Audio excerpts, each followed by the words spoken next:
I had told this story before, but today I have to say it again. ये कहानी मैं पहले भी बता चुका हूँ, लेकिन आज मुझे फिर से ये कहानी आपको बतानी है। Yeah, pastor went to church to deliver his sermon on Sunday. और एक इतवार को एक पासवान थे, वो कलीसिया में गए, उन्हें संदेश वहाँ पे देना था।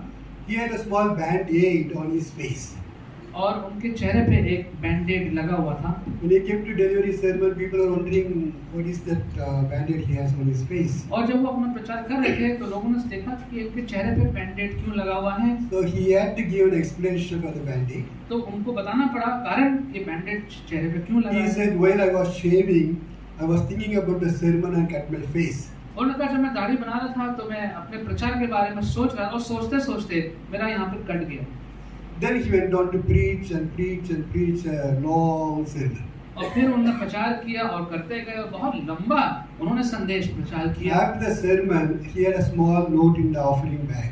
और जब सर्विस खत्म हो गई तो जो चंदे की थैली थे उसमें एक नोट लिख के आया, कुछ लिखा हुआ था। It said, "Pastor, next time you think about the face and cut the sermon." कि अगली बार पादी साहब अपने चेहरे के बारे में सोचिएगा और संदेश को थोड़ा काट दीजिएगा। Today I have to tell this story because I don't have a band-aid, and I don't hope to get. I hope that I won't get a small note also. But the sermon is going to be long today. That's what the story is. Note ना, लेकिन जो संदेश है वो आज का लंबा हो सकता है। That is why this story is. No, we see so much evil and wickedness going around us. हमारे चारों तरफ बहुत ही दुष्टता हर जगह आपको देखने को मिल रही है। We read so much news about violence. और हर प्रकार की हिंसा के बारे में हम पढ़ते हैं। We also see so many more and more people are turning to wickedness. और कितने लोग हैं जो और दुष्ट प्रवृत्ति की ओर बढ़ते जा रहे हैं। So much violence and injustice. और इतनी ज्यादा हिंसा हो रही है और अन्याय हो रहा है। People speak violence and spread violence. लोग जो है वो अन्याय की बातें भी करते, हिंसा की बातें भी करते हैं और हिंसा खुद भी करते हैं। They do it without any guilt or fear. ना उन्हें इस बात का कोई एहसास है, ना कोई ग्लानि है, ना कोई भय है। The wicked people have increased so much. They started hymning the righteous. और जो धर्मी लोग हैं उनको भी उन्होंने दबा के रखा हुआ है, जो बुरे दुष्ट लोग हैं। No, we are all troubled by this. We are all troubled by this. और इन सब बातों को सोच के हम सब व्याकुल परेशान हो जाते हैं। But the things that troubles us most is God's silence. लेकिन उससे ज्यादा जो हमें बात जो व्याकुल करती है वो है परमेश्वर का कुछ ना बोलना। We all start wondering why God is not doing anything about this violence. और हम सोचते हैं इतनी हिंसा के बारे में परमेश्वर क्यों कुछ नहीं कर रहे हैं। Why God is not doing anything about all the wickedness and violence going around in our country. और हमारे देश में आसपास जितनी भी हिंसा हो रही है, परमेश्वर इसके बारे में खामोश क्यों है। I think this thought troubles us more than the actual violence that happens. और ये जो विचार है ये ज्यादा चिंता हमें डालता है बजाय कि जो असली में जो हिंसा हो रही है। About 2600 years ago, the prophet Habakkuk faced the same problem. और 2600 वर्ष पूर्व करीब हबक्कुक जो नबी था उसके सामने भी यही समस्या आई। It bothered him so much when he looked at all the violence and the wickedness went on. और जब उसने चारों तरफ देखा जो हिंसा हो रही थी, दुष्ट लोग थे और उसने बहुत परेशान हो गया उस बात से। He lived 2600 years ago during the time of Jehoiakim, king of Judah. यहूदा का जो jehoiakim राजा था उसके समय की ये बात है। Some people say no, he lived during the time of Josiah. कुछ लोग कहते हैं कि जोसाया राजा के समय में था ये। But I personally believe that he lived during the time of Jehoiakim. मेरा विश्वास है कि jehoiakim राजा के समय में ये नबी हबक्कुक था। Because during the time of Josiah there was a great reformation in the country. क्योंकि जोसाया के समय में तो बहुत बदलाव, अच्छा बदलाव देश में आया था। People were turning to the Lord. लोग जो थे वो ईश्वर की ओर रुख कर रहे थे। But Jehoiakim was a king. He was the third most king of Judah. लेकिन जोयाकिम जो था ये तो तीसरा बहुत ज्यादा दुष्ट राजा था इजराइल का। And he encouraged wickedness so much. और उसके राज्य में बहुत ज्यादा दुष्ट लोग बनते जा रहे थे। He was the one who burned Jeremiah's scroll also. और जो कुछ भी लिखा था यिर्मयाह ने वो सब उसी ने जलवाया था। So Jeremiah had to rewrite everything. इसलिए यिर्मयाह को दोबारा अपना सब कुछ लिखना पड़ गया था। During the time of Jehoiakim, there was violence, injustice, and strife. और जोआकीम के समय में हिंसा थी और अन्याय था, हर प्रकार के वहाँ पे ऐसा अराजकता थी। The law was paralyzed in that country. और उस देश में जो कानून व्यवस्था थी वो चौपट था। Someone can you please read Jeremiah chapter 5 verse 1. Jeremiah chapter 5 verse 1. यिर्मयाह 5 का 1।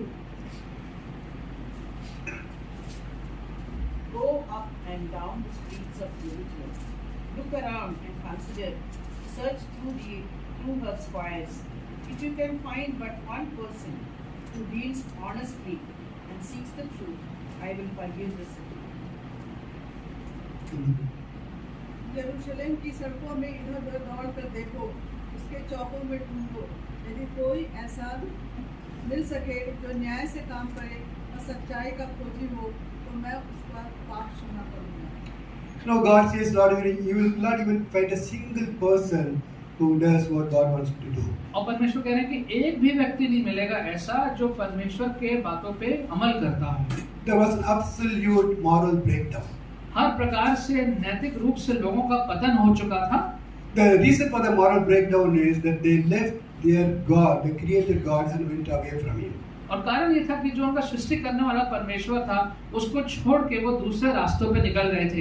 They left the God who demanded moral standard in their lives. और वो परमेश्वर जो चाहता था कि नैतिक रूप से उनका एक अच्छा स्तर होना चाहिए, उस परमेश्वर को उन्होंने छोड़ दिया। When a nation or an individual not acknowledge and follow the created God who demands moral standard will go astray. और जब कोई व्यक्ति या कोई देश ऐसे परमेश्वर के पीछे चलना छोड़ देगा जो एक नैतिकता का स्तर की मांग रखता हो, तब फिर उसका जो है वो दूसरे रास्ते पे चला जाएगा। If there is so much of violence and wickedness in the country, that actually means they left following God, the creator who demands moral standard in their lives. और अगर इतने ज्यादा हिंसा, इतनी ज्यादा अनैतिकता लोगों में थी, इसका मतलब है उन्होंने अपने उस परमेश्वर को ही छोड़ दिया था जिसकी मांग थी कि तुम्हारा एक नैतिक स्तर होना चाहिए। That is what happened in 2600 years ago in Judah. और यहूदा में 2600 वर्ष पहले यही हुआ। And Habakkuk was wondering why God is not doing anything about it. और हबक्कुक सोच रहा था कि क्यों परमेश्वर इसके बारे में कुछ नहीं कर रहे हैं। He was confused and he had a lot of questions and doubt. और वो उसके विचारों में वो खोया हुआ था, बहुत से उसके मन में सवाल थे कि परमेश्वर क्यों नहीं बोल रहे हैं। But he did not just sit quietly with all his doubts and questions. लेकिन जो भी संदेह था, सवाल थे, इसके साथ वो शांत नहीं बैठा। He took the whole thing to God and asked few questions to God. और वो सारी बातें वो ले गया परमेश्वर के सामने और उसने परमेश्वर से ही पूछ लिया। And God answered all his questions. और सारे सवालों का जवाब उसके परमेश्वर ने दिया। So the whole of the book of Habakkuk is about the question he asked and the answer God gave. और पूरी हबक्कुक की जो पुस्तक है उसमें सारे सवाल जो उसने किए अलग-अलग समय पे परमेश्वर ने उसका जवाब दिया। No, when he was troubled, he took the matter to God. जब वो परेशान हुआ तो वो सारी बातों को परमेश्वर के पास ले गए And talked to God about it. और परमेश्वर से उसने बातचीत करी इन मसलों पर। He did it personally. ये उसने व्यक्तिगत रूप में से किया। He was not doing it in a corporate prayer. वो किसी सब लोगों के साथ मिलके ऐसा काम नहीं कर रहा था। Not in a prayer meeting. किसी प्रार्थना सभा में नहीं कर रहा था। But he did it personally, taking the things to God. लेकिन व्यक्तिगत रीति से वो इन बातों को परमेश्वर के पास लेके जा रहा था। No, it is very important for every Christian to pray individually for all that is going in our country. और बहुत आवश्यक है कि हमारे देश में जो भी हो रहा है हम परमेश्वर के सामने व्यक्तिगत रूप से इन बातों को प्रार्थना में लेकर के We do जाएं। pray in our Sunday services. हम संडे वाले चर्च में सर्विस में प्रार्थना करते हैं, Pray meetings. प्रेयर मीटिंग में प्रार्थना करते हैं, But it's not enough. ये पर्याप्त नहीं है। Pray individually against all that is going around us. और जो भी हमारे चारों तरफ चल रहा है, जो भी ठीक नहीं लगता है, व्यक्तिगत रीति से परमेश्वर से प्रार्थना Let the करें। Lord know what is in our heart. परमेश्वर को ये जान लें कि आपके हृदय में क्या है। Here Habakkuk's question came out of troubled and doubtful heart. और यहाँ पे जो उसका हृदय संदेह से भरा हुआ है, सवालों से भरा हुआ है, तो ये सारी चीजें सामने उभर के आई। And he asked few questions that were against his own country. और उसने ऐसे सवाल पूछे जो उसके अपने देश के विरोध में ही थे वो सारे सवाल। Please turn to Habakkuk chapter 1 verse 1 to 4. Somebody please read just verse 1 alone.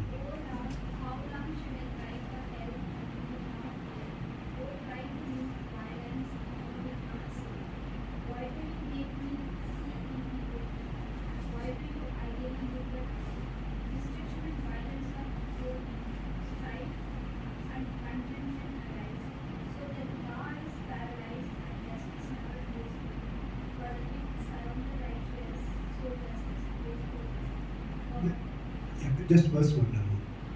Hindi. हे यहोवा, मैं कब तक तेरी दुहाई देता रहूँगा और तू ना सुनेगा? मैं कब तक तेरे सम्मुख उपद्रव चिल्लाता रहूँगा? क्या तू ना नहीं करेगा?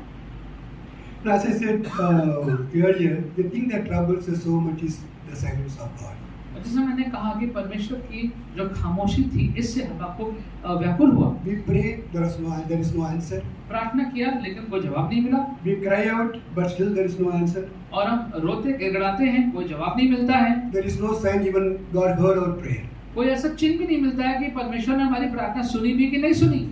When God is so silent, our problem seems to increase. और जब परमेश्वर खामोश हो जाते हैं तो ऐसा लगता है कि हमारी समस्याएं और बढ़ गई हैं। We get stuck in the place not knowing what to do. हम अपने उन स्थान पर फंस जाते हैं और ये नहीं जानते कि हम क्या करें। This is exactly Habakkuk faced. और यही जो बातें थी वो हबाकुक के सामने आई। The silence of God. परमेश्वर की खामोशी। So he asked the question, how long, O Lord, must I call for help? तो उसने कहा कि कब तक परमेश्वर मैं तेरे नाम की दुहाई देता रहूंगा। But you do not listen to me. लेकिन तू मेरे को सुनता नहीं।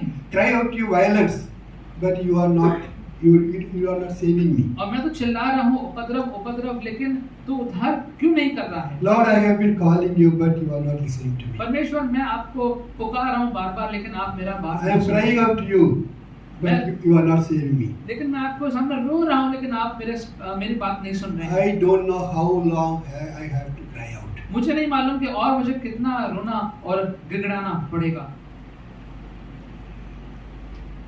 No, all his crying and waiting made him think God is indifferent to his situation. और जितना उसको इंतजार करना पड़ा, रोना पड़ा, और उसके मन में ऐसा आया कि परमेश्वर जो है उसके साथ अलग बर्ताव कर रहे हैं। He thought God is indifferent. उसको लगा कि परमेश्वर मेरे साथ अलग बर्ताव कर रहे हैं। So he actually asked the Lord, why are you so indifferent to my situation? तो उसके सवाल तो यही बन गया कि परमेश्वर जो मेरी परिस्थितियां हैं इसमें आप मेरे साथ अलग बर्ताव क्यों कर रहे हैं? Then he said, Lord, why do you make me look at injustice? परमेश्वर आप मुझे ये सारे अन्याय को क्यों दिखा रहे हैं? Why do you tolerate law?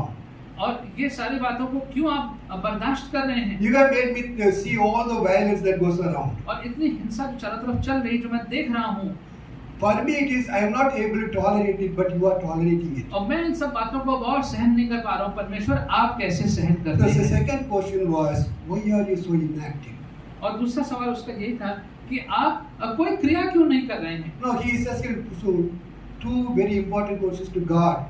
Why are you indifferent and why are you inactive? पहला सवाल था कि आप मेरे साथ अलग बर्ताव क्यों कर रहे हैं, और दूसरा सवाल ये था कि आप कोई क्रिया क्यों नहीं कर रहे हैं? Just because you are keeping so quiet, the wickedness of the nation has increased. और क्योंकि परमेश्वर आप एक विश्राम कर रहे हैं ऐसा प्रतीत होता है, तो सारी जो यहाँ पे बुराइयां हैं वो बढ़ती जा रही हैं। No, we are also experienced God's silence for so many years now. और हम भी अब कितने वर्षों से परमेश्वर की खामोशी को अनुभव कर रहे हैं। We know that is something need to be done. हम जानते हैं कुछ तो होना चाहिए, But nothing is happening. लेकिन कुछ हो नहीं रहा है। Sometimes you feel why God is so indifferent to our nation. और हम सोचते हैं कभी-कभी हमारे देश के प्रति परमेश्वर जो है वो अलग बर्ताव क्यों कर रहे हैं? Why God is so inactive, doing nothing against what's happening in this country. और हमारे देश में जो भी चल रहा है परमेश्वर खामोश क्यों है, कोई क्रिया क्यों नहीं करते? We pray so much, हम इतनी प्रार्थना करते हैं, but nothing seems to happen. लेकिन कुछ होता नहीं। So we start wondering if God is even listening to our prayer at all. और हम सोचते हैं कि पता नहीं परमेश्वर हमारी प्रार्थनाओं को सुन भी रहे हैं कि नहीं सुन रहे हैं। Will He ever answer our prayers? क्या हमारी प्रार्थनाओं को कभी उत्तर मिलेगा? Not only our nation, even our personal life, very often we feel that. और हमारे व्यक्तिगत जीवन में भी हमको अक्सर ऐसा लगता है। We go through difficulties after difficulties, but God seems to be so quiet. और अलग अलग परेशानियों से गुजरते हैं, ऐसा लगता है कि परमेश्वर जो है वो शांत बैठे हैं। We feel God is so indifferent to our situation. और मुझे लगता है कि परमेश्वर हमारी परिस्थितियों पे ध्यान नहीं दे रहे हैं, हमारे साथ अलग बर्ताव कर रहे हैं। God is not doing anything to help me. मेरी सहायता करने के लिए परमेश्वर कुछ नहीं कर रहे हैं। We start wondering if God is listening to my prayer at और all. हम सोचते हैं कि क्या परमेश्वर हमारी प्रार्थना को सुन भी रहे हैं कि नहीं सुन Will He never pray, answer my prayers? क्या वो हमारी प्रार्थना का भी उत्तर ही नहीं देंगे? Actually, these thoughts bothers us more than the difficult situation that we face. और ये विचार जो है वो ज्यादा हमें व्याकुल करता है बजाय कि जो वास्तव में जो समस्याएं चल रही हैं। When God is so quiet, the wickedness and the violence in the nation seems to increase. जब परमेश्वर खामोश हैं तो जितनी बुराई है, गलत चीजें हैं, वो और बढ़ने लगती हैं, हमें दिखता है ऐसा। You know, this was a problem that Habakkuk faced. और ये समस्या हबक्कुक के सामने थी। More than the wickedness of the nation, the silence of God bothered him so much. और जितनी भी बुराइयां जो चल रही थी, उससे ज्यादा परमेश्वर की जो खामोशी थी, उससे वो व्याकुल था। So the question, Lord, why are you so indifferent to my situation? तो हे परमेश्वर, तू मेरी सारी परिस्थितियों में मेरे साथ अलग बर्ताव क्यों कर रहा है? Lord, why are you so inactive to my situation? और आप कोई क्रिया क्यों नहीं कर रहे हैं मेरे परिस्थितियों में? Two straightforward questions to God. तो उसने प्रत्यक्ष सवाल परमेश्वर से पूछे You know, God answered his questions. और परमेश्वर ने उसके सवालों का जवाब दिया। That is the beauty of the God whom we are worshiping. और ये एक सुंदर बात है हमारे परमेश्वर के बारे में, जो हमारी बातों को सुनता है, जवाब देता है। These questions were directed to God against his own nation. और अपने ही देश के लेकर के विरोध में वो सारे सवाल पूछ रहा था, परमेश्वर ने जवाब दिया। And God clearly answered him. स्पष्ट रीति से परमेश्वर ने जवाब दिया। Someone can please read chapter 1 verse 5 and 6 verses 5 and 6. Look at the nations and watch, and be utterly amazed, for I am going to do something in your days that you would not believe, even if you were told. I am raising up the Babylonians, the truthless and impetuous people, who sweep across the whole earth, to seize dwelling places not their own. जाति जाति की ओर चित लगाकर देखो, बहुत ही चकित हो, क्योंकि मैं तुम्हारे ही दिनों में ऐसा काम करने पर हूँ कि जब वो तुमको बताया जाए तो तुम उसकी प्रतीति न करोगे। देखो, मैं कस्बे को उठाने पर हूँ। वे क्रूर और उतावली करने वाली जाति हैं, जो पराये वासनाओं के अधिकारी होने के लिए पृथ्वी पर फैल गए हैं। You know, he says, God answered, I am raising a Babylon to punish Judah. और परमेश्वर ने कहा कि मैं बेबीलोन के लोगों को आगे उठाऊंगा ताकि यहूदा के लोगों को सजा मिलने I am raising up a ruthless and impetuous nation to punish Judah. That's what he says. और मैं जो हूँ एक क्रूर और उतावली करने वाली जाति को मैं तैयार कर रहा हूँ। The nation who sweep across the whole earth, seizing the dwelling places that was not their own. और ऐसा जो उतावले करने वाली जाति है, जो पराये व्यवस्थानों के अधिकार होने के लिए पृथ्वी भर में फैल गए हैं। They are dreaded and feared people who are law unto themselves. और ऐसे लोग हैं जो अपने आप में ही कानून है और सब लोग इनसे भय मानते हैं। They came bent on violence. और ये लोग हमेशा हिंसा ही करते हैं। They destroy the fortified cities. और जो शहर हैं जिनके चारों तरफ किलेबंदी है, उनको भी वो तोड़ देते हैं। They are guilty men. Their own strength is their God. और उनका जो उनका सामर्थ्य है, वही उनका ईश्वर है। Now the historian says Babylonians were the most wicked and evil people. और इतिहास लिखने वाले लोग कहते हैं जो बेबीलोन के लोग थे सबसे ज्यादा दुष्ट प्रवृत्ति। Actually, during that time, Assyrians were considered to be the most wicked people. और उस वक्त थे वो असीरिया लोगों को मानते थे कि सबसे ज्यादा दुष्ट वही हैं। But historian says these Babylonians were more wicked than the Assyrians. लेकिन इतिहास लिखने वाले कहते हैं कि बेबीलोन के लोग सबसे ज्यादा दुष्ट लोग थे। God says, I am preparing that nation to punish his own children, Judah. परमेश्वर ने कहा कि यहूदा जो मेरे अपने बच्चे हैं, उनको सजा देने के लिए मैं बेबीलोन को He तैयार says, कर रहा हूँ। I know what's going on, Judah. I am raising up a nation to punish Judah. उसने कहा, परमेश्वर ने कहा, मैं जानता हूँ यहूदा में क्या हो रहा है, मैं एक दूसरे देश को तैयार कर रहा हूँ इस कार्य के लिए। Now, Habakkuk thought God was indifferent and he is not doing anything about it. हबक्कुक को लगा परमेश्वर अलग बर्ताव कर रहे हैं, परमेश्वर कुछ नहीं कर रहे हैं। But God says, I am working. I am not indifferent. I am working to do what need to be done in Judah. लेकिन परमेश्वर कह रहे हैं कि यहूदा में क्या होना चाहिए, मैं कार्य कर रहा हूँ, मैं शांत नहीं बैठा हूँ। I am neither indifferent nor inactive. I am working. That's what God says. और ना ही मैं अलग बर्ताव कर रहा हूँ और ना ही मैं किसी क्रिया में नहीं हूँ, मैं कार्य कर रहा हूँ। You know, one of the things we need to understand is even before we start praying, God knows the situation. और हमें ये समझना है कि जिससे पहले हम प्रार्थना करना भी शुरू कर देते हैं, परमेश्वर को हमारी परिस्थितियाँ मालूम हैं। While we are waiting for Him to answer, और जब हम इंतजार करते हैं कि परमेश्वर कब जवाब देंगे, He is working to get our answer. वो पहले से कार्य कर रहे हैं हमारे सवालों के जवाब के We are लिए। waiting for His answer and He is working for our answer. हम इंतजार कर रहे हैं परमेश्वर सवाल का जवाब कब देंगे, लेकिन परमेश्वर तो पहले से ही उस बात पे कार्य कर रहे हैं। God is working and God is preparing answer for our prayers. और परमेश्वर कार्य कर रहे हैं, हमारे सवालों का प्रार्थना में उत्तर देने की तैयारी कर रहे हैं। Just trust in Him even in the midst of unbearable circumstances. और ऐसे परिस्थितियां जो सहन नहीं होती हैं, उनके बीच मध्य में भी आप परमेश्वर पर विश्वास करते हैं। And God, in verse 5, He says, I'm going to do something in your own time. और पांचवें पद में कहा कि तुम्हारे दिनों में मैं ऐसा काम करूंगा। You know, Habakkuk lived between 612 BC to 588 BC. और 612 और 588 ईस्वी के समय में हबाकुक का समय था। And the Babylonians invaded Jerusalem twice during that time. और इस समय में 2 बार बेबीलोन के लोगों ने धावा बोला था यरूशलेम पे। So God's punishment came on them. God actually answered his prayer. तो परमेश्वर की जो सजा थी वो आई और परमेश्वर ने उत्तर दिया उसकी प्रार्थना का। Now someone please read Habakkuk chapter 1 verse 12 and 13. O Lord, are you not from everlasting? My God, my Holy One, we will not die. O Lord, you have appointed them to execute judgment. O Rock, you have ordained them to punish. Your eyes are too pure to look on evil. You cannot tolerate wrong. Why then do you tolerate the treacherous? Why are you silent while the wicked swallow up those who are righteous than themselves? हे मेरे प्रभु यहोवा, हे मेरे पवित्र परमेश्वर, क्या तू अनादि काल से नहीं है? इस कारण हम लोग नहीं मरने। हे यहोवा, तूने उनको न्याय करने के लिए कराया है। हे चट्टान, तूने उड़ाना देने के लिए उनको बिठाया है। तेरी आंखें ऐसी शुद्ध हैं कि तू बुराई को देख ही नहीं सकता और उत्पात को देखकर चुप नहीं रह सकता।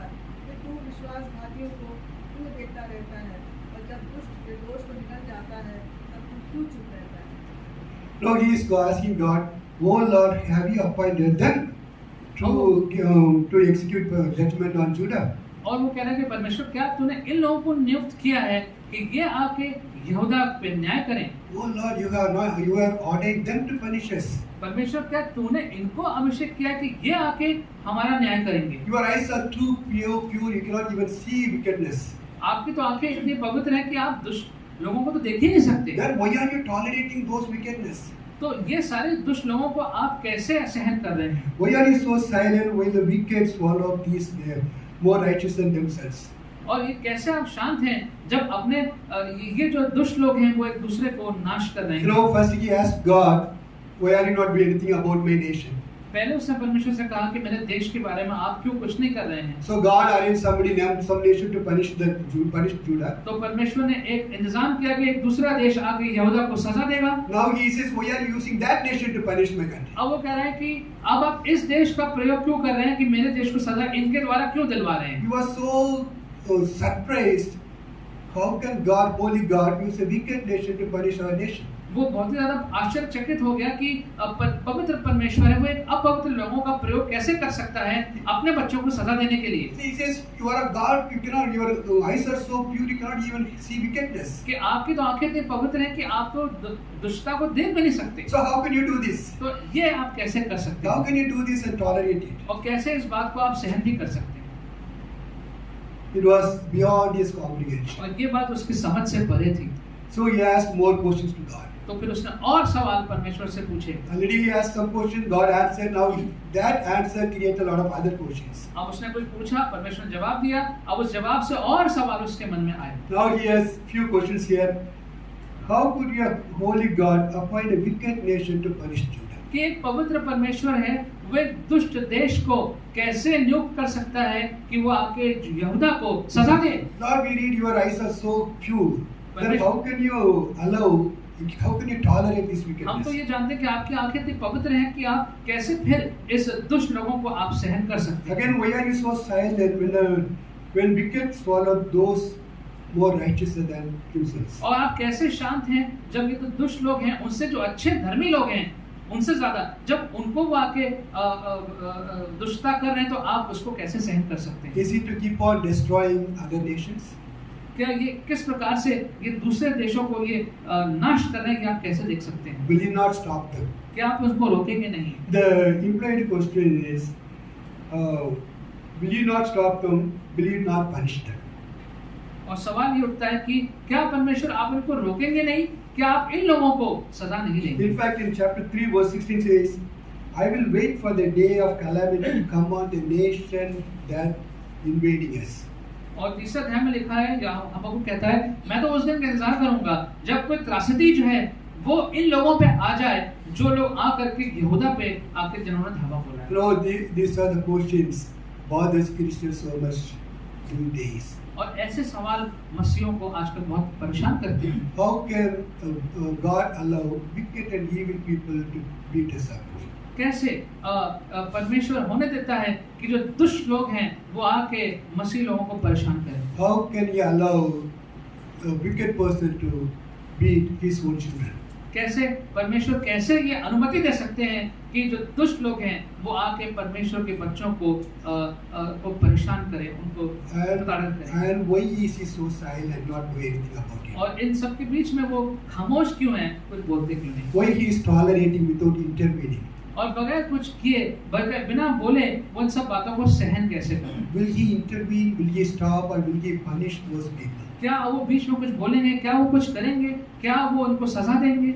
No, we are all waiting for the answer for these questions. और इन सवालों के जवाब में हम सब इंतजार कर We रहे have हैं। questioned a lot of questions, but no answer so far. और बहुत से सवाल हमने किए, अभी तक कोई जवाब नहीं आया। We are just waiting for God to answer these हम questions. इंतजार कर रहे हैं कि परमेश्वर इन सवालों का जवाब कब देंगे। So here Habakkuk's questions were very, very clear.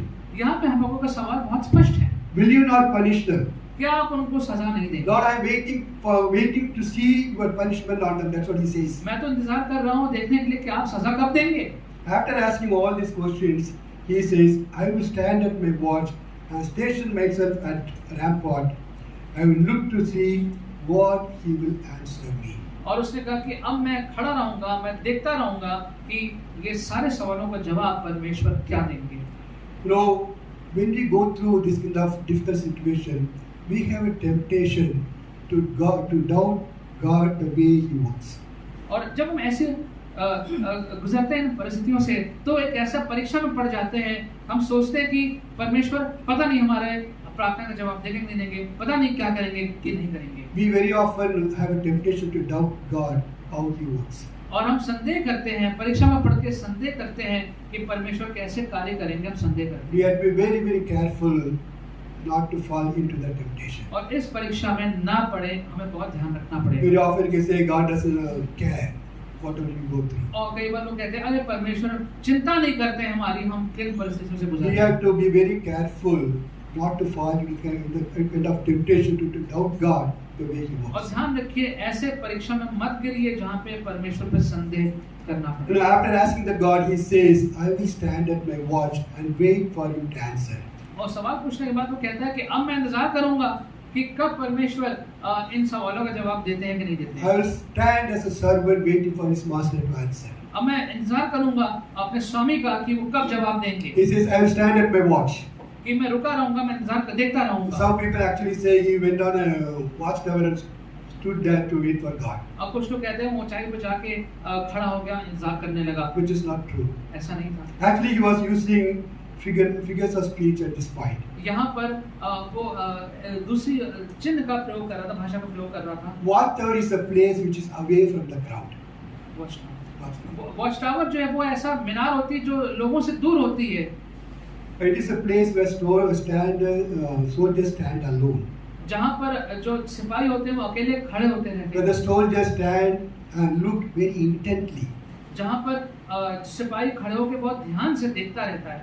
It is a place where soldiers persevere.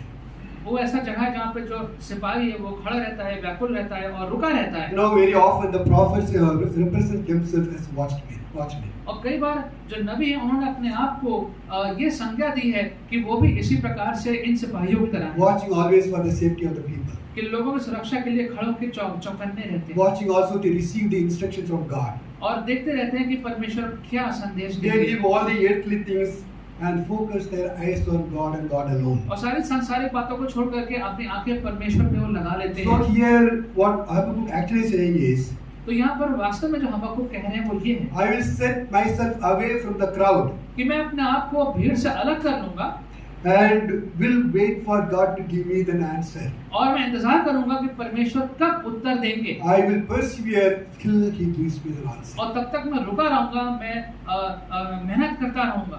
Now in Jeremiah chapter 42 we see a story. यिर्मयाह 42 में एक कहानी देखते हैं। During the time of Zedekiah, the last king, ज़ेदेकिय्याह जो आखिरी राजा था उसके समय में Nebuchadnezzar king came and destroyed Jerusalem and took all the people as captives. नबूकदनेस्सर राजा आया, यरूशलेम को तबाह किया और सब लोगों को बंदी बना के ले गया He left a remnant in that place. और वहां पर उसने कुछ लोगों को वहां छोड़ दिया They were wondering whether to go to Egypt or stay back in the same place. और वो जो लोग छूट गए थे उनका ये सोचना था कि हम मिस्र देश चले जाएं कि यहीं पर रह जाएं। So they came to Jeremiah. तो वो यिर्मयाह के पास आए He said, "You go and inquire the Lord and give us an answer." और यिर्मयाह से कहा कि परमेश्वर से पूछिए और बताइए कि हम क्या करें। So Jeremiah went to God and asked him to find the answer to their question. तो यिर्मयाह ने ये सवाल जाके परमेश्वर से पूछा कि इसका क्या उत्तर दिया जाए। The Bible says he waited for 10 days before God stopped him. वचन में लिखा है कि यिर्मयाह ने 10 दिन इंतजार किया जिससे पहले परमेश्वर ने जवाब दिया। That's exactly Habakkuk says here. यही बात यहाँ पे हबक्कुक भी कह रहा है I will wait on the Lord to give me an answer. कि मैं इंतजार करता रहूंगा जब परमेश्वर मुझे इस बात का जवाब देंगे, मैं रुका रहूंगा। We do not know how long he waited, पता नहीं कितना उसने इंतजार किया, but God gave him an answer. लेकिन परमेश्वर ने जवाब दिया। And it is important for us to wait and focus our eyes on God even when God delays the answer. और ये बहुत आवश्यक है कि हम अपनी आंखों को परमेश्वर पर गड़ाए रखें, भले ही विलंब हो रहा हो परमेश्वर के उत्तर में। Sometimes God may take time to answer our prayers. कभी-कभी परमेश्वर अपना समय ले सकते हैं हमारी प्रार्थनाओं का उत्तर देने में। Wait away from the crowd. तो भीड़ से दूर होके इंतजार करिए। Let no one disturb you or discourage you in your faith. और अपने विश्वास में कोई आपको जो है वो आपको व्याकुल ना करे, आपके विश्वास को कमजोर ना करे। Be alone with God all the time.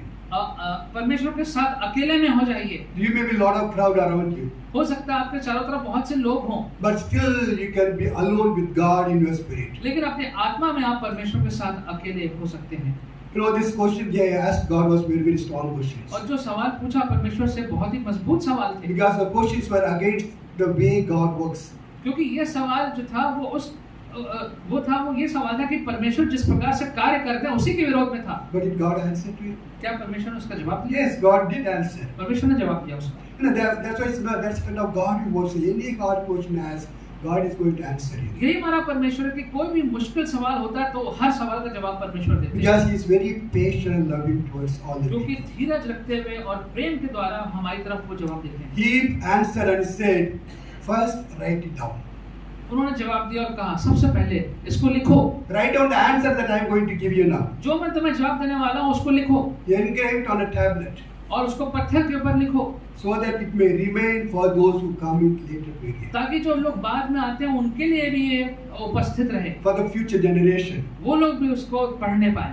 Probably they will come up with the same kind of question. क्योंकि हो सकता है उनके मन में भी ऐसे So सवाल write आए। it down very clearly, engrave it in the tablet so that next generation will learn from it. इसलिए इसको पत्थर पे तुम हमेशा के लिए लिख लो। Engrave it because it is going to happen. इसको पत्थर पे लिख लो क्योंकि ऐसा ही होगा। It is certain and it will happen. ये अवश्य है और ये होगा। Engrave it and give to a herald that he may run with it. Give it to a herald, he may run with it. Run with it. Give to a herald, he will run with it. और ये जो है एक messenger को या सेवक को दे दो जो इसको आगे लेके जाएगा। engrave it so that these words will not be forgotten. इसको लिख लो पत्थर पे ताकि ये शब्दों को कोई भूले ना। So you remember this. This is as written, the God has written for us. तो ये जो लिखा गया है वो हम ये माने हमारे लिए लिखा गया है, But we have a lot of questions like that. क्योंकि हमारे पास भी ऐसे सवाल होते So हैं। that's why God told Habakkuk, write it down, the future generation may need it. तभी हबाकुक से परमेश्वर ने कहा कि लिख लो, आने वाली जो पुश्तें उनको आवश्यकता We have a है। lot of questions and God says already answer is in the Bible. हमारे पास बहुत से सवाल है लेकिन उन सब का जवाब पहले से ही बाइबल में Then है। God says, I will punish their sins. और परमेश्वर ने कहा मैं उनके पापों को सजा दूंगा। Punish the sins of Babylon who was trying to destroy his children Judah. और बेबीलोन जो यहूदा के बच्चों को परेशान कर रहे हैं, मैं उनके पापों को सजा दूंगा। Look, chapter 2 verse 6 to 8, God says, He will punish them for their selfish ambitions. और दूसरे अध्याय में लिखा है कि जो उनकी महत्वाकांक्षाएं, जो लोभी महत्वाकांक्षाएं हैं, उनके लिए परमेश्वर उनको सजा देगा। They plundered many nations. They shed man's blood. उन्होंने तो मनुष्य का लहू बहाया है They destroyed lands for their selfish goals. और अपने स्वार्थ के लिए उन्होंने जमीन को तबाह किया है। And verse 9-11 he says, He will punish them for building their kingdom by unjust means. और अन्याय के तरीकों से उन्होंने जो भी कार्य किया है उसके लिए परमेश्वर उनको सजा देगा। He says the stones of the wall will cry out. उसने कहा कि जो पत्थर है दीवारों पे वो चिल्ला पड़ेंगे। The beams they have used to build their building will cry out. और जो लोहे की जो सरिया डाली गई है, जो बीम्स हैं वो रोने लगेंगी। Because you built them with the spoils of the other nation that you destroyed. क्योंकि तुमने उनको उन पदार्थों से बनाया है जो तुम दूसरे देशों पे तबाही करके लेके आए। He will punish them for building their cities with bloodshed. और क्योंकि तुमने खून से अपने इमारतों को बनाया है, God- इसलिए तुम्हें सजा God मिलेगी। says all your labor and all that you establish will be only a fuel for fire. और कहा कि जो भी तुम्हारी मेहनत है ये सब जो है आग में घी का कार्य करेगा। God says, I will burn them all. परमेश्वर ने कहा मैं सबको जला दूंगा। He says, I will punish Babylon. मैं बेबीलोन को अन्याय करूंगा, सजा दूंगा। He will punish them for their wickedness against the neighbors. The violence you have done to Lebanon, I will punish you. और लेबनान के प्रति और जो भी तुमने हिंसा करी है मैं उसके लिए सजा दूंगा। So God says He will punish Babylon. God says to Habakkuk, will punish wickedness of the nation. और परमेश्वर ने कहा कि मैं बेबीलोन को सजा दूंगा और ये जो देश इतने ज्यादा क्रूर हो गए हैं, दुष्ट हो गए, मैं उसकी सजा उनको दूंगा। God says, don't confused about all the wickedness and the way I work. और परमेश्वर कह रहे हैं कि तुम परेशान मत हो, ये सारी जो दुष्टता है और जैसे मारे कार्य करता हूँ इन सब में तुम परेशान मत हो। Don't doubt the way I work. जिस प्रकार से मैं कार्य करता हूँ उस पर संदेह मत करो। I will punish Babylon. मैं बेबीलोन को सजा दूंगा। So don't doubt my ways. तो मेरे जो ताव तरीके हैं उन पर संदेह मत करो। So he said, that's what he said, write it so that it will help for the future generation. परमेश्वर का लिख लो, आने वाले पीढ़ियों के लिए सहायता करेगा। You know, some Christians may think that God has changed, He doesn't punish anybody on the New Testament side. और कुछ मसीह सोचते हैं शायद कि परमेश्वर जो बदल गए हैं, अब नए नियम में वो किसी को सजा नहीं I देते। don't know where do they get the message from. पता नहीं ये संदेश उन्हें कैसे मिला। Because God is not changeable, He is unchanging, God is immutable God. हमारा परमेश्वर जो है वो न बदलने वाला परमेश्वर है। Old Testament, New Testament worship the same God. पुराने नियम चाहे नए नियम, जिस परमेश्वर की आराधना होती है वो वही परमेश्वर है। Punishment is there for all the wickedness. और जितनी भी दुष्टता है उन सब के लिए सजा मिलेगी। The only difference is Jesus has taken all the punishment for the human being. सिर्फ एक जो नई बात है कि सारी जो दुष्टता है उसकी सजा प्रभु यीशु ने अपने So ऊपर ले ली है। when a person comes to Jesus, his sins are forgiven, he escapes from God's punishment. इसलिए जो व्यक्ति यीशु के पास आता है वो इस सजा से बच जाता है। If he doesn't come under Jesus, then the punishment hangs on his head all the time.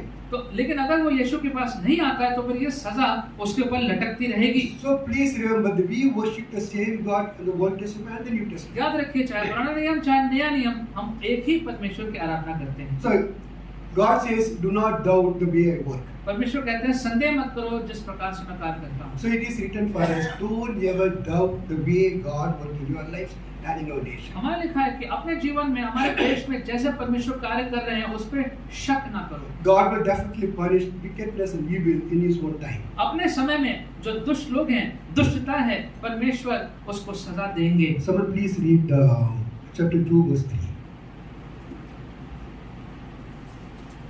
But still the vision awaits its appointed time. It hastens to the end. It will not lie. If it seems slow, wait for it. It will surely come.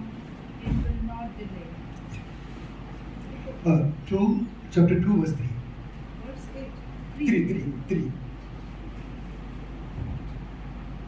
क्योंकि इस दर्शन की बात नियत समय में पूरी होने वाली है और उसके पूरे होने का समय वेग से आता है और उसमें धोखा ना होगा, चाहे इसमें विलम्ब भी हो तो भी उसकी बात जोते रहना, क्योंकि वो निश्चय पूरी होगी और उसमें देर ना होगी। No, God said, I will punish the nation, but He has Habakkuk to do 3 things. परमेश्वर ने कहा कि मैं इन देशों को सजा दूंगा, लेकिन 3 बातें तुम्हें करनी है। First He says, though it lingers, wait for it. कि भले ही विलम्ब हो लेकिन इंतजार करो। Number 1 He says, wait for me to do it. पहली बात वो कहते हैं कि मेरे लिए उस काम को पूरा करने का इंतजार करो। Don't be confused or doubt, but wait for me to act. और परेशान मत हो और शक मत करो, मेरा इंतजार करो। Though it lingers, wait for it. विलम्ब भी होता है तब भी मेरा इंतजार करो। The answer waits an appointed time. The answer waits an appointed time. और जो उसका उत्तर है वो एक समय पे आके ही मिलेगा।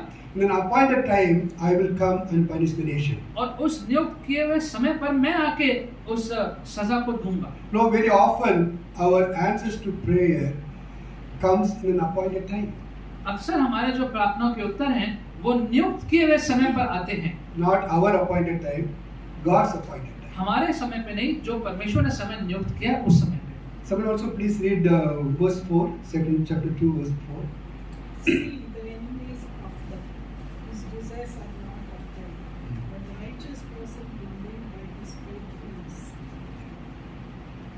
एक उसका मन पूरा हुआ है, उसका मन सीधा नहीं है, पर जो धर्मी अपने विश्वास के द्वारा जीवित रहेगा। He says, but the righteous will live by faith.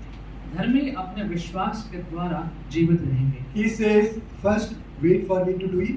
पहले उन्होंने कहा कि मेरा इंतजार करो, मैं उस बात को पूरा करूंगा। Second, he says, live by faith while you wait. और दूसरा बात परमेश्वर ने कहा, जब तुम इंतजार करते हो तो विश्वास के साथ जीते I रहो। will punish the nation that is attacking you. और जो देश तुम पे हमला कर रहे हैं मैं उन्हें सजा दूंगा, It will come on an appointed time. लेकिन वो नियुक्त किए हुए समय पर होगा। But wait for it लेकिन उसका इंतजार करो। and live in faith while you wait. और जब तुम इंतजार करते हो तो विश्वास में इंतजार करो। Live in faith for me. Live in faith and wait for me. तो मेरा इंतजार करो, विश्वास करते That's what God says. The righteous will live by faith. कि जो धर्मी लोग हैं वो विश्वास के द्वारा परमेश्वर But को। who are these righteous people? लेकिन ये धर्मी लोग कौन हैं? Every person who knows Jesus as a personal savior is a righteous person. हर वो व्यक्ति जो प्रभु यीशु मसीह को व्यक्तिगत उद्धारकर्ता के रूप में जानता है वो धर्मी व्यक्ति है। The righteousness we receive from God through faith in Jesus. जो धार्मिकता हमें यीशु मसीह पर विश्वास करके आती है उसकी बात हो रही है। That righteous person will live by faith. वो धर्मी व्यक्ति विश्वास के साथ जिएगा। You and I should live by faith. आप और हम इस विश्वास के साथ जिए। Whatever may happen around us, we still wait for. We live faith, live in faith. चारों तरफ जो भी होता रहे लेकिन हम विश्वास के साथ हम जीवन व्यतीत करते रहें। And someone also please read Habakkuk chapter 2 verse 20.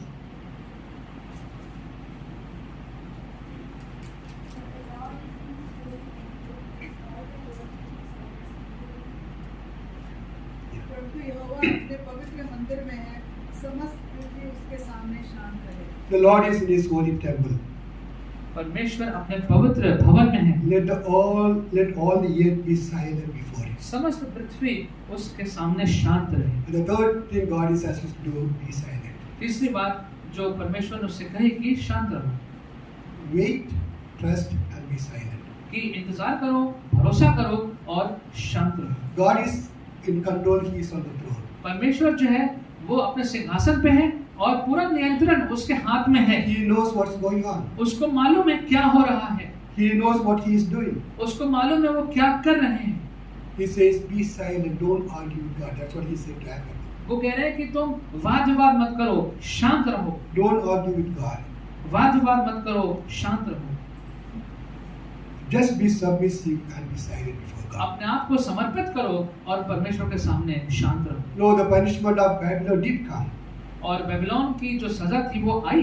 During the time of Belshazzar, his son, made son Persians came and destroyed Babylon and took over it. बेलशास्सर के समय में पर्शियंस वो आए और उन्होंने आके बेबीलोन को नाश किया।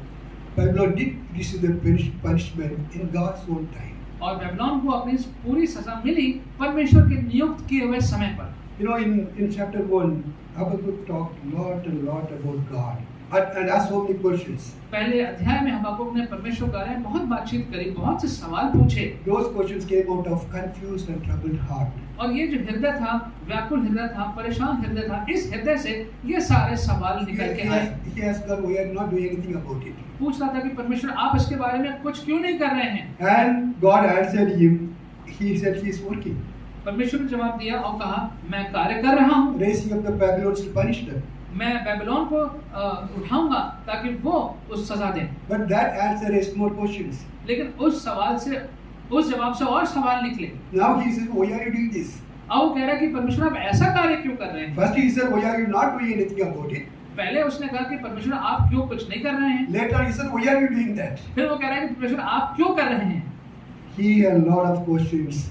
बहुत से सवाल थे उसके। God answered his questions also. परमेश्वर ने उसके सवालों का जवाब दिया। Then he said, फिर उसने कहा the answer take effect in appointed time. कि जो सारे सवाल हैं वो नियुक्त किए हुए समय पे उनका जवाब आएगा। Till then, wait, trust and be silent. तब तक इंतजार करो, परमेश्वर पे भरोसा करो और शांत रहो। No, only when we acknowledge the fact that God is sovereign और जब हम इस बात को मानते हैं कि परमेश्वर पूर्ण रूप से ईश्वर हैं and He is in control of everything, और हर एक बात पे परमेश्वर का नियंत्रण है, we will be able to do these three things. तब हम ये तीन बातें करने In पाएंगे। the present situation, अपने व्यक्तिगत परिस्थितियों में these three things are most important for every Christian. हर मसीह के लिए ये तीन बातें बहुत आवश्यक हैं। Wait, trust and be silent. आप इंतजार करिए, परमेश्वर पर भरोसा करिए। Don't और murmur शांत against रहिए। God.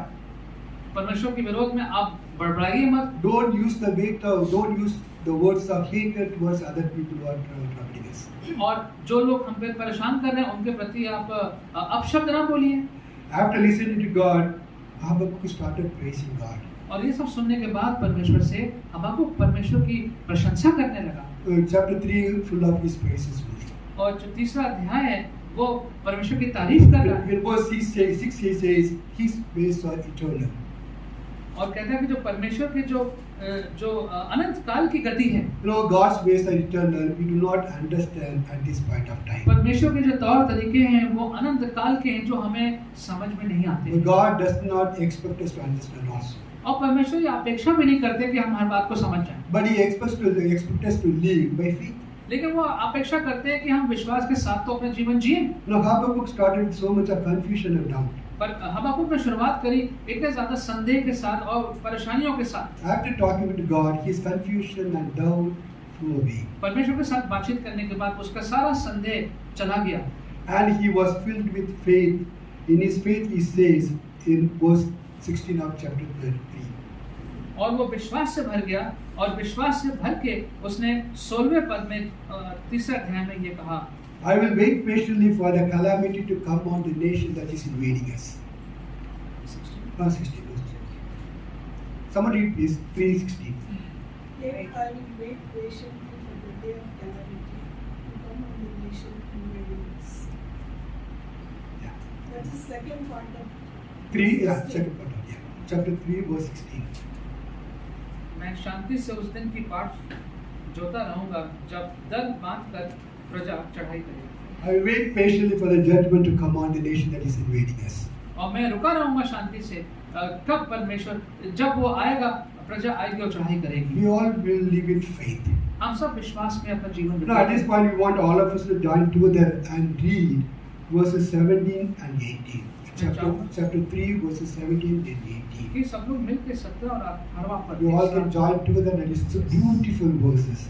साथ में मिलकर Though the fig tree does not bud, and there are no grapes in the field, though the olive crops fades, and the field is full, though there are no trees of their way, and no cattle in the soil, yet I will rejoice in the Lord. I will be joyful in God my Savior. You know, these are the beautiful words for every Christian. हर मसीह के लिए ये बहुत ही सुंदर शब्द हैं। Whatever may happen in my life or around me, जो भी हमारे जीवन में अगर होता है, I will rejoice in the Lord. मैं परमेश्वर में आनंदित ही You know, रहूँगा। there is a huge change in Habakkuk's attitude from chapter 1 to chapter 3. और पहले अध्याय से और तीसरे अध्याय में हबक्कुक के जीवन में मन में बहुत बड़ा बदलाव आ चुका है। Initially he had a lot of doubt, now he has tremendous amount of faith. शुरू में तो बहुत संदेह थे उसके मन में, अब उसके दिल में इतना विश्वास भर गया। The reason is he took his doubt and confusion to God. कारण क्या है? वो सारा अपना जो व्याकुलता थी, जो संदेह था, वो परमेश्वर के पास ले गया। So many things that go wrong around us, outside and inside. इतनी सारी बातें जो सही नहीं है हमारे चारों तरफ या हमारे अपने जीवन में, But God is telling us today, I am in control. लेकिन परमेश्वर कह रहे हैं कि मैं नियंत्रण में हूँ। I know I am in the control of this situation. I know what to do in this situation. इन परिस्थितियों का नियंत्रण मेरे हाथ में, मुझे मालूम है मुझे क्या करना You है। just wait, live by faith and be silent. तुम इंतजार करो, विश्वास के साथ जीवन व्यतीत करो। These are three most important things every Christian needs at this point. और ऐसे समय में ये तीन बहुत आवश्यक बातें हैं, सबसे ज्यादा जो हर मसीह को चाहिए। The last verse, Habakkuk says in 3:19, the sovereign God is my strength. और 19 पद में कहता है कि यहोवा परमेश्वर मेरा बलमूल है। No, he felt he needs God's strength to do all these three things. और उसको मालूम था कि ये सब करने के लिए उसे परमेश्वर का सामर्थ्य चाहिए। No, it is difficult to go on when things go wrong. और जब चीजें ठीक से नहीं होती हैं तो चलते जाना बहुत मुश्किल होता है, But God gives us strength. लेकिन परमेश्वर हमें सामर्थ्य देते हैं। We should rely on God's strength in the midst of troubles and problems. और परेशानियों, विषम परिस्थितियों में परमेश्वर के सामर्थ्य को हम पकड़ते हैं। Only then we will be able to wait for Him, trust Him, and be silent. और उसी के सामर्थ्य से हम उसका इंतजार करने पाएंगे, उस पर भरोसा करने पाएंगे और हम शांत रहने पाएंगे। Let's pray. आइए प्रार्थना करें।